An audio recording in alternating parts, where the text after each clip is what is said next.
Well, let's get a little bit more on this and bring in Ciaran Browne. He's an assistant professor for conflict resolution and reconciliation at Trinity College in Dublin. He joins us live now from Belfast.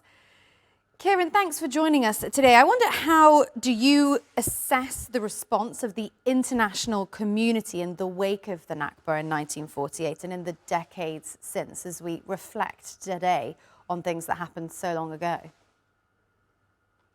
Well, thanks as always for having me join you. I was watching Fatin's report there, and I got very emotional about it because my first engagement with Palestine was in Jalazon refugee camp, and so when I hear that a young man, Yazin, has been shot dead on his way to the Nakba commemorations in Ramallah from outside Jalazon camp, I'm absolutely appalled, and I'm sad, and I'm incredibly frustrated. And when you talk about the international community, you have to really look at this at various phases. I mean, it was the international community who was responsible for allowing the Nakba to take place in the first instance by allowing the division and the partition of Palestine to go ahead. And ever since, the international community's engagement with Palestine has been nothing short of disgraceful, and that has been laid completely bare at this most horrendous of moments during this ongoing,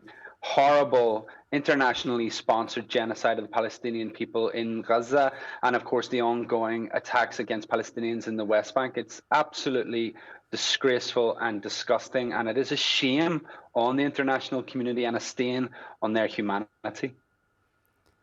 You've talked about the strong parallels between what happened then and what happened now. Do you think there are any differences between 1948 and the situation today in the occupied West Bank and Gaza?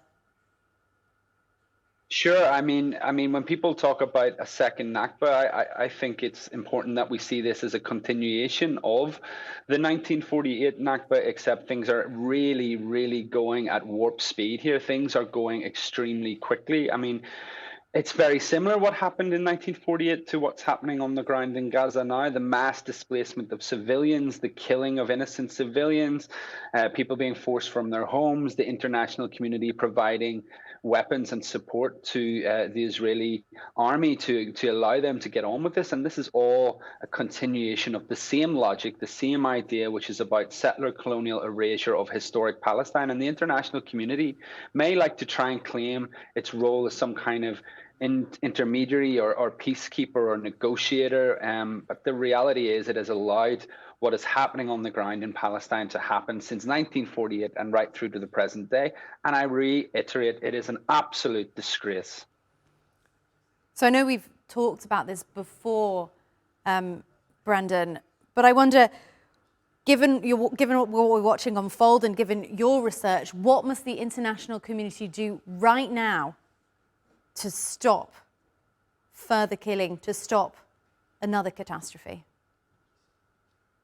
Well, the catastrophe has happened. The catastrophe has unraveled and unfolded before our eyes. The first thing it must do, it's unbelievable we even have to say this, we must stop arming the Israeli state. If there are no weapons, there are no capacity and capability to kill Palestinians in Gaza. And that must be the first thing that is happening. So the Americans who are facilitating this, who are pumping billions and billions of dollars worth of military aid to Israel, must stop now. And that's the first thing. And the second thing is we must see justice of some sort. Justice must be brought to bear here. We must see people held accountable for the actions that they have engaged in. It cannot be the case that international law only applies to some people and not the others. If it is to have any relevance whatsoever, it must be applied across the board. Where is the international court in all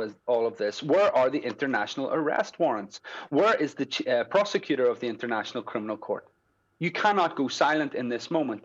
The next thing is we need to see Western countries continue to ostracize the Israeli government for what is happening. There must be stronger noises of condemnation from across the world to say this is unacceptable behavior. This cannot be allowed to happen, not in our name, and it must happen now. I mean, catastrophe catastrophe is already unfolded, and it doesn't even bear thinking about what's coming next.